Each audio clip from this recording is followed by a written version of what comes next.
entremos al libro. Son 12 capítulos divididos en 4 partes. Ah, bueno, claramente, como ya hemos destacado, esto es interdisciplinar. Vamos a encontrar sociólogos, sociólogas, trabajadores sociales, tenemos doctores en derecho también, por lo que vi por ahí. Am, Tiene una buena representación de las ciencias sociales. Y claramente, los dos coeditores que te acompañan, Alexander y Verónica, historiadora y sociólogo. Am, bueno, eso muestra la importancia de los diversos enfoques desde las ciencias sociales y humanas. Quisiera preguntarte por ese énfasis en interdisciplinar. ¿Por qué estudiar las élites con ese enfoque o esa intención interdisciplinar? Bueno, mira, cuando uno hace, digamos, la investigación para tratar de construir una fundamentación teórica en el abordaje de este fenómeno, de entender por qué hay un grupo que concentra el poder y que a partir de ahí toma las decisiones que afectan al resto de la población y por qué ese grupo logra perpetuarse en el poder y demás, lo que nosotros encontramos es que digamos que la disciplina de las ciencias sociales que más se ha esforzado por construir esa teoría para entender las élites es la sociología. Entonces hay una cantidad enorme de teóricos que también mencionamos ahí, Norbert Elias, como tú mencionabas en algún momento, está Bourdieu, está Ray Mills, está Max Weber, Miliband, Robert Dahl, bueno, hay un montón de teóricos desde la sociología.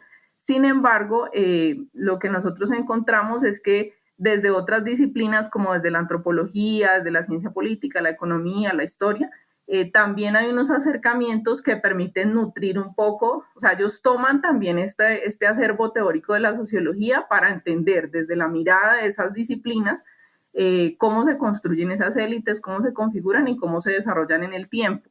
Entonces, no nos quedamos solo como con la idea de que existe una élite política y una élite económica y que digamos que determina un poco el orden social que se establece, sino que además también hay otros espacios en los que se disputan como otro tipo de aspectos que son importantes para entender las élites. Entonces, por ejemplo, aspectos identitarios y de la cultura, o lo que tiene que ver con el control de medios de comunicación no convencionales, como por ejemplo las redes sociales digitales.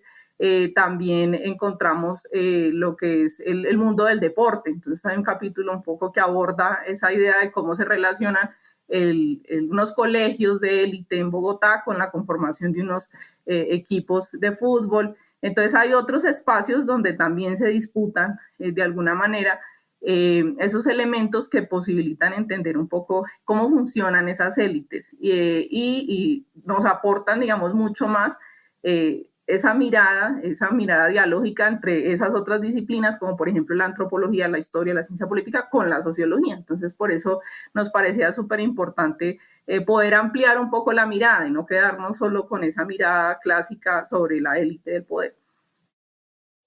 Muy bien, muy bien. Llegamos entonces a Colombia.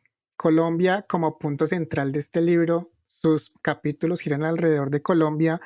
Como ya les comenté, son también en regiones, porque no solamente en ciudades principales, sino también en regiones. ¿Por qué editar un libro sobre élites para Colombia? Bueno, pues primero por lo que ya mencionaba un poquito ahora con otra pregunta que me hacías, porque las élites son un actor protagónico de la situación sociopolítica de Colombia. O sea, es imposible, por ejemplo, entender el papel que ha tenido la violencia, que ha sido un papel permanente y transversal, sin entender el papel de las élites. Eh, Nosotros lo mencionamos en la introducción como hay una concentración muy grande de los estudios y de la literatura sobre la población subalterna, pero a veces se desconoce un poco, bueno, qué pasa arriba, o sea, por qué digamos, siguen existiendo estas brechas tan amplias entre un sector de población y otro, qué es lo que hace que sea, de alguna manera, sea más difícil la modernización, por ejemplo, del Estado.